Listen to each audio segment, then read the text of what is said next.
Being human as praxis, the ceremony must be found. Sylvia Wynter, writer, thinker, playwright. Born in 1928, raised in Jamaica under the British Empire as anti-colonial and organized Native uprisings set the stage for independence and for her own life. She becomes part of a generation of radical thinkers from the Caribbean, rewriting modern history from the perspective of slavery, the Middle Passage, and plantation economics. She exposed race, space, and time as products of the Western episteme, cast doubt on the very notion of man, and, alongside thinkers like Frantz Fanon, the Césaires, C.L.R. James, she sought to answer the question, what does it mean to be human? Bios and logos, words made flesh, muscle and bone, animated by hope and desire. Belief materialized in deeds, deeds which crystallize our actualities. And the maps of spring always have to be redrawn again in undared forms. It's the 1950s, and for Wynter, full of dreams to dance, act, and write, the place is Europe, capitals thriving with avant-garde art and culture. These are revolutionary times, and as empires fade, Wynter becomes the voice of her own country's awakening. 1962, Jamaica's independence, Kingston brimming with newfound energy. Wynter has returned, her name tied to groundbreaking journals of the time. Jamaica Quarterly, New World Quarterly, Savaku. Her plays, curtain raisers to Jamaica's new identity. Plays like A Story of Moran Bay Rebellion, Brother Man, Rockstone Anansi, Magical Morality, and Masquerade. Ever since John Canoe Masquerade banned by law in Kingston Town, they have come all that way to dance John Canoe. An ode, radical for its time, to the Jamaican performance tradition of John Canoe, the pre-Christian carnival practice from Africa.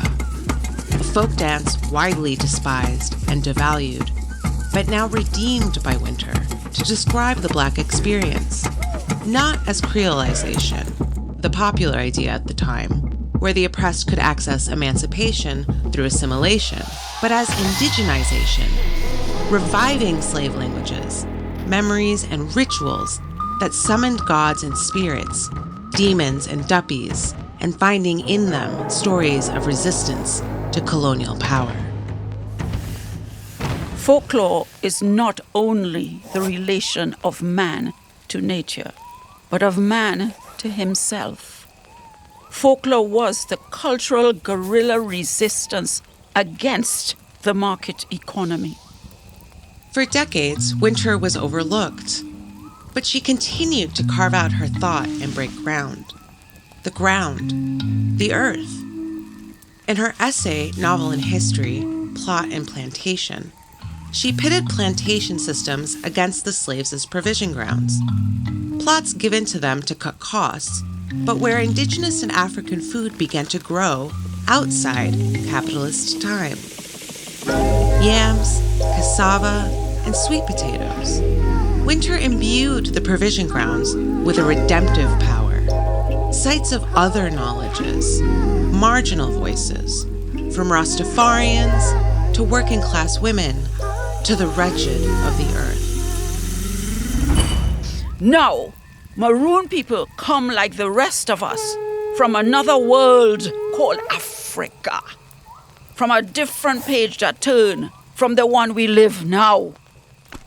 For Wynter, the page that we live in now is part of an epic story of modernity, a defining moment in Europe's autobiography, a coming-of-age story where the dark superstitions of the Middle Ages were now overcome, illuminated by science, modern rationalism, and Western secular humanism.